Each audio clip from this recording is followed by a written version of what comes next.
আমরা এখন পর হয়ে যাচ্ছি নাজিম ভাই। আপনার বন্ধুরা আর কেউ এখন ওর কাছে আসে না। মা, আঙ্কেলকে এসব বলে কি লাভ? আঙ্কেল এসেছে, আমরা খুশি হয়েছি, ব্যাস। শুধু শুধু বাবার বন্ধুদের কথা টানছো কেন? ওরে বাবা, এ মেয়ে দেখে বুড়োদের মতো কথা বলছে। হ্যাঁ, মুখটাকে আবার বুড়োদের মতো করে রেখেছে।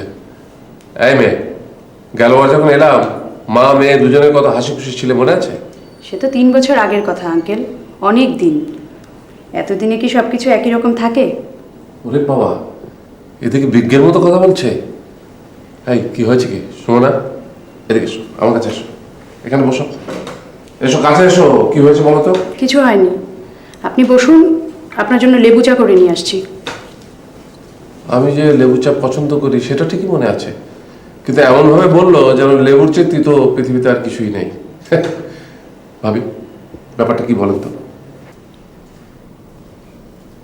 2-1 দিন থাকেন, জানতে পারবেন। আমাকে আর বলতে হবে না। গণির ব্যাপারটা তো, হ্যাঁ, আজকে সকালে আরিফিনের কাছে আমি শুনেছি। অবশ্য ঢাকায় বসে শুনেছি, কদিন আগে বাদল গিয়েছিল। আমি ঠিকই জানতাম, আপনি না জেনে পারবেন না। আরে এ আর এমন মন খারাপ করার কি আছে? একটা কঠিন সময় যাচ্ছে, গণিকে তো আমি চিনি, ও ঠিকই দেখবেন একটা পথ বের করে ফেলবে।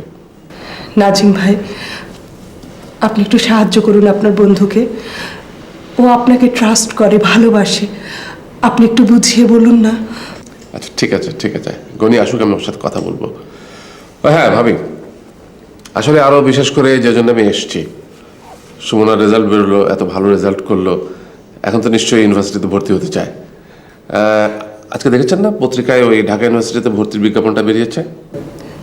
দেখেছি। সুমনা দেখেছে? দেখেছে। আপনি বরং ওর সঙ্গেই কথা বলুন। ইউনিভার্সিটিতে ভর্তি করার ব্যাপারে আপনাদের কোনো উৎসাহ নেই মনে হচ্ছে। দেখুন, খবরদার বলছি, এই মেয়েকে কাছে রাখার জন্য উল্টোপাল্টা জায়গাতে ভর্তি করবেন না। ও একটা ট্যালেন্টেড মেয়ে, ও ট্যালেন্ট আছে, ঢাকায় গেলে একটু ভালো রেজাল্ট করবে। ভাবি, ব্যাপারটা কি?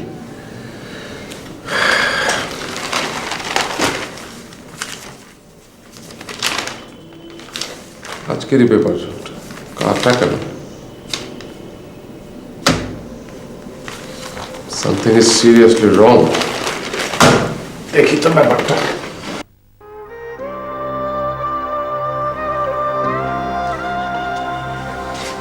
সুমনা, মন খারাপ কেন?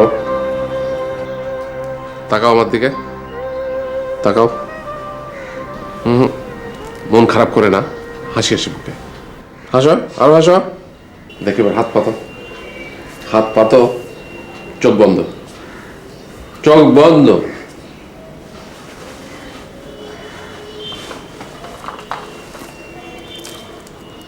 এবার খোলো। ওমা, গিফট! কি এটা? খুলে দেখো।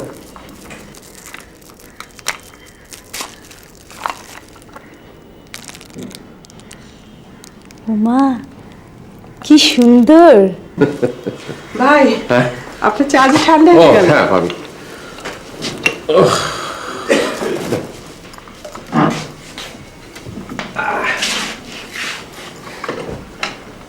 সুমনার মন কিন্তু ভালো হয়ে গেছে ভাবি।